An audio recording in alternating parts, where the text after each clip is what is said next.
Viewers welcome to my டஸ்டில். வீடியோக்குள்ள போகிறதுக்கு முன்னாடி நம்மளோட சேனலை சப்ஸ்கிரைப் பண்ணாதவங்க சப்ஸ்கிரைப் பண்ணிட்டு கொஞ்சம் சப்போர்ட் பண்ணுங்க. வாங்க வீடியோக்குள்ள போகலாமா? கார்த்தி ரேவதி சீரியல்ல என்ன நடக்குதுன்னு பார்க்கலாமா? ஆனால் நம்ம ரேவதி ரொம்ப பாவனே சொல்லலாம். தன்னோட கணவர் யாரு அப்படின்னு சொல்லி தெரிஞ்சுக்கிறதுக்காக அங்கேயும் இங்கேயும் அழிஞ்சிட்டே இருக்காங்கப்பா. இந்த இடத்துல நம்ம ராதிகா சொன்ன விஷயத்த மண்டியில போட்டு குழப்பிட்டு இருக்காங்கன்னே சொல்லலாம் நம்ம ரேவதி. இதெல்லாம் வேலைக்கு ஆகாது. அது மட்டும் இல்லாம இந்த பைக் ஷோரூம்ல கூட உங்களுக்கு கல்யாணம் ஆயிடுச்சு, ஹஸ்பண்டுக்கு தான் கிஃப்ட் கொடுக்கறதுக்காக இந்த பைக்கை வந்து புக் பண்ணிருக்கீங்க அப்படின்னு வேற சொல்றாங்க. எல்லாருமே ஒரே விஷயத்த தான் சொல்றாங்க, உங்களுக்கு கல்யாணம் ஆயிடுச்சு. ஆனா எனக்கு எதுவுமே ஞாபகம் இல்லையே. சரி, எனக்கு தான் எதுவும் ஞாபகம் இல்லை. ஒருவேளை எனக்கு கல்யாணம் நடந்திருந்தா அந்த கல்யாண மண்டபத்துல என்னோட பேரும் என்னோட கணவரோட பேரும் ரிஜிஸ்டர் ஆயிருக்குல்ல, நம்ம அங்க போய் தேடி பார்க்கலாம் அப்படின்னு சொல்லிட்டு வேக வேகமா அந்த இடத்துக்கு தான் போயிட்டு இருக்காங்க. சார், என்னோட பேர் ரேவதி, எனக்கு ஒரு ஹெல்ப் பண்ண முடியுமா? ராஜராஜன் ஈஸ்வரி ரேவதி, இந்த பேர்ல மண்டபம் ஏதாவது ரிஜிஸ்டர் ஆயிருக்கா 1 இயருக்கு முன்னாடி அப்படின்னு சொல்லி பார்த்து சொல்ல முடியுமா அப்படின்னு சொல்லி கேட்டுட்டு இருக்காங்க. அவங்களும் வந்து எல்லா பேப்பரையும் புரட்டி பார்த்துட்டு சொல்லும்போது நம்ம ரேவதிக்கு அந்த இடத்துல ஒரு ட்விஸ்ட்னே சொல்லலாம். அங்க மகேஷ்னு பேர் இருக்கு. யாருப்பா அந்த மகேஷ்? அந்த இடத்துல இது நம்ம மாமாவோட பேர் இல்லையே அப்படின்னு சொல்லிட்டு தெரிஞ்சுக்கிறாங்க. என்ன நடக்குதுங்க அப்படின்னு சொல்லிட்டு மண்டியை போட்டு குழப்பிட்டு இருக்காங்கன்னே சொல்லலாம். உடனே வந்து நம்ம ரேவதிக்கு இன்னொரு ஐடியா வருதுன்னு சொல்லலாம். உடனே நம்ம ரேவதிக்கு ஐடியா வந்து, சார் போட்டோ எடுத்திருப்பாங்கல்ல, அந்த போட்டோ எனக்கு காமிக்க முடியுமா அப்படின்னு சொல்லி கேட்டுட்டு இருக்காங்க. சரின்னு சொல்லிட்டு அவரும் போட்டோவை காமிக்க அந்த போட்டோல நம்ம ரேவதியோட ஃபேஸ் கிளியரா இருக்கு. ஆனா நம்ம கார்த்தியோட ஃபேஸை யாரோ கிறுக்கி வச்சிருக்காங்கப்பா. கண்டிப்பா இது இந்த ஈஸ்வரியோட வேலையா தான் இருக்கும். இந்த ஈஸ்வரி தான் ரேவதி இந்த மாதிரிலாம் பண்ணுவா அப்படின்னு சொல்லிட்டு முன்கூட்டியே வந்து எல்லாத்தையுமே பிளான் போட்டு இந்த மாதிரிலாம் பண்ணிட்டு போயிருப்பாங்கன்னே சொல்லலாம். அது மட்டும் இல்லாம ஹோட்டல்ல இருக்கிற கார்த்தி பேரை அழிச்சவங்க கீழே இருக்கிற ஸ்டுடியோட நேம் அழிக்கலையே. ரேவதி அந்த ஸ்டுடியோட நேம் பார்த்துட்டு நேரா அந்த இடத்துக்கு தான் போயிட்டு இருக்காங்கன்னே சொல்லலாம். உடனே சாமுண்டீஸ்வரி கிட்ட தான் இவங்க சொல்லிட்டு இருக்காங்க, மேடம் நீங்க சொன்ன மாதிரியே உங்க பொண்ணு இங்க வந்தாங்க, நீங்க சொன்ன மாதிரியே நான் எந்த விஷயத்தையுமே அவங்க கிட்ட சொல்லல அப்படின்னு சொன்ன உடனே சரி ரொம்ப தேங்க்ஸ் அப்படின்னு சொல்லிட்டு போனை வச்சிடறாங்க இந்த ஈஸ்வரி. ஆனா இந்த விஷயத்த நம்ம ரேவதி வெளியே இருந்து ஒளிஞ்சு கேட்டுட்டாங்கன்னே சொல்லலாம். ஓஹோ அம்மா, இது உங்களோட வேலை தானா? ஆனா நீங்க எவ்வளவு தடுத்தாலும் சரி என்னோட கணவர் யாருன்ற விஷயத்த நான் கண்டுபிடிச்சேதான் ஆவேன். அதுக்காக எனக்கு இன்னொரு க்ளூவும் கிடைச்சிருக்கு. கண்டிப்பா அந்த ஸ்டுடியோக்கு போய் எல்லா விஷயத்தையுமே நான் தெரிஞ்சுக்க போறேன் அப்படின்னு சொல்லிட்டு வேக வேகமா போயிட்டு இருக்காங்கன்னே சொல்லலாம் நம்ம ரேவதி. ரேவதி, உங்களோட முயற்சிக்கு கண்டிப்பா பலன் கிடைச்சே தீரும். முயற்சி பண்றவங்க என்னைக்குமே தோல்வி அடைஞ்சது கிடையாது ரேவதி. நம்ம ரேவதி அந்த கடையை நோக்கி போயிட்டே இருக்காங்கன்னு சொல்லலாம். இந்த பக்கம் இந்த ஈஸ்வரி சந்திரா கிட்ட சொல்றாங்க, இங்க பாரு சந்திரா, என்னோட பொண்ணு வர வர ரொம்ப புத்திசாலித்தனமா யோசிக்க ஆரம்பிச்சுட்டான்னு நினைக்கிறேன். உடனே சந்திரா சொல்றாங்க, அக்கா புலிக்கு பிறந்தது பூனையாகுமா சொல்லு, அவ யாரோட பொண்ணு? உன்னோட பொண்ணாச்சே, கொஞ்சமாவது உன்னோட குணம் இருக்குமா இல்லையா அப்படின்னு சொல்லிட்டு கிண்டல் பண்ணி பேசிட்டு இருக்காங்கன்னே சொல்லலாம். ஈஸ்வரி சந்திரா எவ்வளவு கிண்டல் பண்ண முடியுமோ கிண்டல் பண்ணுங்க. கண்டிப்பா ரேவதி தெரிஞ்சுக்க தான் போறாங்க எல்லா விஷயத்தையுமே. ரேவதி வந்து அந்த இடத்துக்கு போயிட்டு, சார் நான் ஒரு டீடைல் சொல்றேன், அந்த டீடைல்ஸ்ல இந்த போட்டோஸ் இருக்கான்னு கொஞ்சம் செக் பண்ணி சொல்ல முடியுமா? நீங்க தானே இந்த போட்டோ எடுத்தது அப்படின்னு சொல்லி கேட்டுட்டு இருக்காங்க நம்ம ரேவதி. அதுக்கெல்லாம் ஒரு காப்பி வச்சிருப்பீங்கல்ல, கொஞ்சம் அதை எனக்கு காமிக்க முடியுமா அப்படின்னு சொல்லி கேட்டுட்டு இருக்காங்க. உடனே அவர் வந்து யோசிக்க ஆரம்பிச்சிடுறாரு, அச்சோ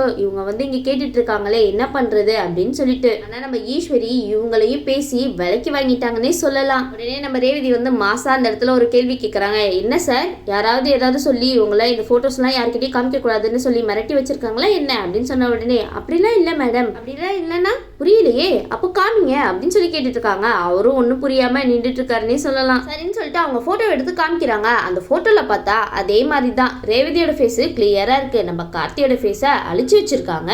ஆனா அதை பார்த்த உடனே நம்ம ரேவதிக்கு ஒண்ணுமே புரியலன்னு சொல்லலாம். என்னடா இதுவும் அழிச்சிருக்கே, இந்த போட்டோவை பார்த்து என் கணவர் யாருன்னு தெரிஞ்சுக்கலான்னு வந்தா இப்படி ஆயிடுச்சே அப்படின்னு சொல்லிட்டு ரொம்ப ஃபீல் பண்ணிட்டு இருக்காங்கன்னே சொல்லலாம். சார் என்ன சார் போட்டோ இப்படி இருக்கு அப்படின்னு சொல்லிட்டு ரொம்ப ஆக்ரோஷமா பேசிட்டு இருக்காங்கன்னே சொல்லலாம் நம்ம ரேவதி. உடனே அவர் வந்து ரேவதி சொன்னதுக்கு பயந்துட்டு, மேடம் இதுக்கு பின்னாடி யார் இருப்பான்னு உங்களுக்கு தெரிஞ்சிருக்கும், எங்களை மன்னிச்சிடுங்க மேடம் அப்படின்னு சொல்லிட்டு இருக்காரு. உடனே வந்து நம்ம ரேவதியும், கரெக்டா உங்களை சொல்லி எந்த குத்தமும் இல்லை, இதுக்கு பின்னாடி யார் இருக்காங்கன்னு எனக்கு நல்லா தெளிவாவே தெரியும், என்னோட அம்மா ஈஸ்வரி தானே அப்படின்னு சொல்லி கேட்டுட்டு இருக்காங்கப்பா. அம்மா என்ன மன்னிச்சிருமா, எனக்கும் குழந்தை குட்டின்னு இருக்காங்க, அவங்கள வச்சு மிரட்டும் போது நான் என்ன பண்ணுவேன் சொல்லுங்க, எனக்கு வேற வழி தெரியல, என்ன மன்னிச்சிடுங்க அப்படின்னு சொல்லிட்டு மன்னிப்பா கேட்டு கொட்டுறாருன்னே சொல்லலாம். உடனே நம்ம ரேவதி அந்த இடத்த விட்டு கிளம்புறாங்க.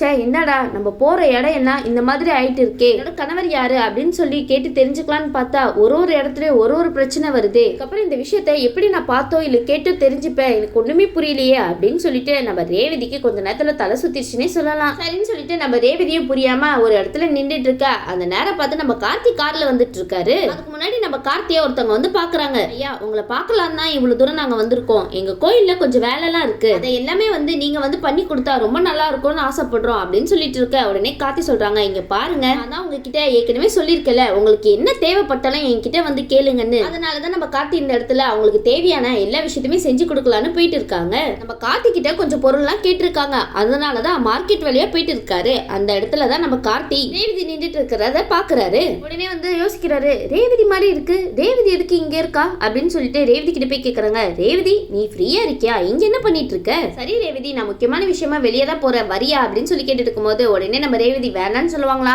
வரேன் மாமா அப்படின்னு சொல்லிட்டு நம்ம கார்த்தியோட கிளம்பி போறாங்கன்னே சொல்லலாம். உங்க ரேவதி கொஞ்சமாவது மைண்ட ரிலாக்ஸா வச்சுக்கோங்க, அப்பதான் உங்க தேடலுக்கு விடை கிடைக்குன்னே சொல்லலாம். அப்ப ரேவதி கேக்குறாங்க, என்ன மாமா நிறைய சாமான்லாம் வாங்கிட்டு போறீங்க போல, நிறைய நவதானியங்கள்லாம் வாங்கிருக்கீங்க போல அப்படின்னு சொல்லி கேட்டுட்டு இருக்கும்போது, ஆமா ரேவதி, ஒரு தேவைக்காக தான் வாங்கிட்டு போயிட்டு இருக்கேன், அது மட்டும் இல்லாம நிறைய தேவைப்படுது. ஆமா பரவாயில்லையே, இந்த வேலை கூட நீங்க தான் பாக்குறீங்களே, என்ன உங்களை எப்பவுமே நீங்களே பிஸியா வச்சிருக்கீங்க போலயே அப்படின்னு சொல்லி கிண்டல் பண்ணிட்டு இருக்காங்க. பாரு ரேவதி, சில விஷயத்துல நம்ம நாமளே பிஸியா வச்சுக்கணும், எதையும் நினைச்சு ஃபீல் பண்ணிட்டு இருக்க கூடாது, அடுத்த கட்டத்துக்கு போயிட்டே இருக்கணும்னு சொல்லலாம். ஆமா உங்ககிட்ட பேசினதுக்கு அப்புறம் தான் கொஞ்சம் நிம்மதியா இருக்கு, இது வரைக்கும் நான் என்ன பண்ணணும் ஏது பண்ணணும்னு தெரியாம யோசிச்சுட்டே இருந்தேன். அது மட்டும் இல்லாம நீங்க இப்போ பாசிட்டிவா பேசுற எல்லா விஷயமே எனக்கு ரொம்ப மனசுக்கு நிம்மதியாவே இருக்குமாமா. ரேவதி அந்த இடத்துல ஒரு விஷயம் யோசிக்கிறாங்க, கண்ணுக்கு நேரா இவரே இருக்காரே, இவர்கிட்ட கேட்டா எல்லா விஷயம் தெரிய வருமோ அப்படின்ட்டு மனசுல நினைச்சிட்டு இருக்காங்க நம்ம ரேவதி. உடனே நம்ம ரேவதி வந்து கொஞ்சம் கூட தயங்காம, மாமா நான் எல்லார்கிட்டயும் விசாரிச்சு பார்த்தேன், ஆனா என்னோட ஹஸ்பண்ட் பேரு என்ன அப்படின்னு சொல்லிட்டு நம்ம கார்த்தி கிட்ட கேக்குறாங்க. கார்த்தி வேகமா காரை ஸ்டாப் பண்றாங்கன்னே சொல்லலாம். உடனே அந்த இடத்துல நம்ம கார்த்தி சிரிக்கிறாங்கன்னே சொல்லலாம். என்ன கேட்ட ரேவதி, ஹஸ்பண்ட் பேரா அப்படின்னு சொல்லி கேட்டுட்டு இருக்காங்க. என்ன மாமா கிண்டலா, சரி நீங்களும் சொல்ல வேணாம், கண்டிப்பா நீங்களும் என்கிட்ட இந்த விஷயத்தையும் சொல்ல மாட்டீங்கன்னு எனக்கு நல்லாவே தெரியும், உடனே ஏதாவது சொல்லிட்டு இருப்பீங்க, நீங்க பெரிய அறிவாளி தான், நானே முயற்சி பண்ணி தேடிக்கிறேன்ப்பா அப்படின்னு சொல்லிட்டு இருக்காங்க. நீங்க மறுபடியும் ஏதாவது தத்துவத்தை ஆரம்பிச்சிடாதீங்கப்பா, கேட்க முடியாது என்னால அப்படின்னு சொல்லிட்டு கிண்டல் பண்ணி பேசிட்டு வராங்கன்னே சொல்லலாம் நம்ம ரேவதி. சரின்னு சொல்லிட்டு காரை நிப்பாட்டிட்டு ரெண்டு பேரும் இறங்கி வராங்க. ஆனா நம்ம கார்த்தி நவதானியங்கள்லாம் எடுக்காம கார்க்குள்ளேயே வச்சுட்டு வராரு. கார்த்தி முக்கியமான பர்சும் அந்த கார்க்குள்ளேயே தான் வச்சிருக்காங்க. அதுக்குள்ளதான் நம்ம கார்த்தியும் ரேவதியும் ஜோடியா எடுத்த கல்யாண புகைப்படம் இருக்குன்னே சொல்லலாம். அப்போ சரின்னு சொல்லிட்டு குருக்கள் கிட்ட பேசலாம் அப்படின்னு சொல்லிட்டு போயிட்டு இருக்கும்போது, எல்லாம் இப்படி போயிட்டு இருக்கா அப்படின்னு சொல்லி கார்த்தி கேட்டுட்டு இருக்காரு. எல்லாம் நல்ல விதமா போயிட்டு இருக்கா அப்படின்னு சொல்லி கேட்கும்போது, அப்புறம் என்ன வேணாலும் தயங்காம கேளுங்க, பெயிண்டிங் ஏதாவது பண்ணா கூட சொல்லுங்க, எல்லாத்துக்குமே நான் செலவு பண்ண தயாரா இருக்கேன், எதுக்கும் தயங்காதீங்க நீங்க அப்படின்னு சொல்லிட்டு நம்ம கார்த்தி அன்பா பேசிட்டு இருக்காருன்னே சொல்லலாம் அந்த இடத்துல. நல்லதுப்பா, இதுக்கு மேல வேற என்ன வேணும் சொல்லுங்க, கண்டிப்பா எங்களுக்கு ஏதாவது தேவைன்னா உங்ககிட்ட சொல்றோம் அப்படின்னு சொல்லிட்டு இருக்காங்கப்பா. உடனே அந்த இடத்துல பரமேஸ்வரி பாட்டி வந்து, இங்க பாருமா ரேவதி, இது உங்க தாத்தா கட்டின கோவில் தான். ஓ அப்படியா பாட்டி, அந்த அளவுக்கு நம்மளுக்கு இந்த கோவில்ல உரிமை இருக்கா என்ன அப்படின்னு சொல்லி கேட்டுட்டு இருக்காங்க. பரவாயில்ல பாட்டி, தாத்தா அந்த காலத்திலேயே எவ்வளவு சூப்பரான விஷயம் எல்லாம் பண்ணிருக்காருல்ல, ஆனா அப்படிப்பட்டவங்களை சில பேர் விரோதியாவே நினைச்சிட்டு இருக்காங்களே பாட்டி, அது ஏன் அப்படின்னு சொல்லி கேட்டுட்டு இருக்காங்க.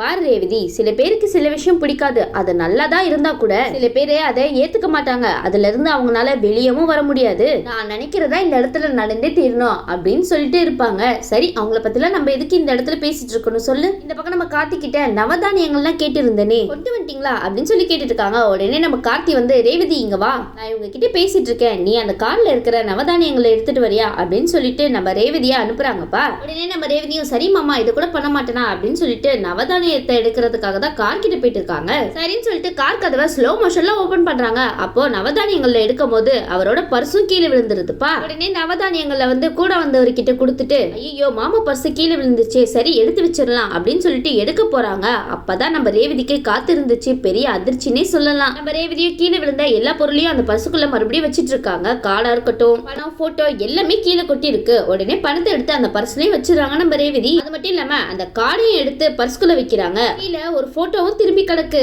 ஐயோ இது என்ன போட்டோவா இருக்கும் கீழே விழுந்து கிடைக்க அப்படின்னு சொல்லிட்டு அந்த போட்டோவை எடுக்கிறாங்க. ரேவதி அந்த போட்டோவை எடுத்து பின்னாடி திரும்பி பாக்குறாங்க. பேர் அதிர்ச்சினே சொல்லலாம் நம்ம ரேவதிக்கு. அந்த போட்டோல வேற எதுவும் இல்ல, இவங்க ரெண்டு பேரோட கல்யாண போட்டோவா தான் இருக்கு. கார்த்தி ரேவதியும் கல்யாணத்துல எடுத்த புகைப்படத்தை தான் நம்ம ரேவதி பாத்துட்டாங்கன்னே சொல்லலாம். சூப்பர், ஒரு வழியா கார்த்தி தான் தன்னோட கணவரா அப்படின்னு சொல்லிட்டு புரிஞ்சுட்டாங்கன்னு நினைக்கிறோம். நம்ம ரேவதி அந்த போட்டோவை பார்த்து ஷாக் ஆகி ஒரே அழுகுதான். ஆனா ரேவதி, இதை நீங்க எதிர்பார்த்திருக்க மாட்டீங்கல்ல, உங்களோட தேடலுக்கு ஒரு முடிவு கிடைச்சிருக்கு ரேவதி.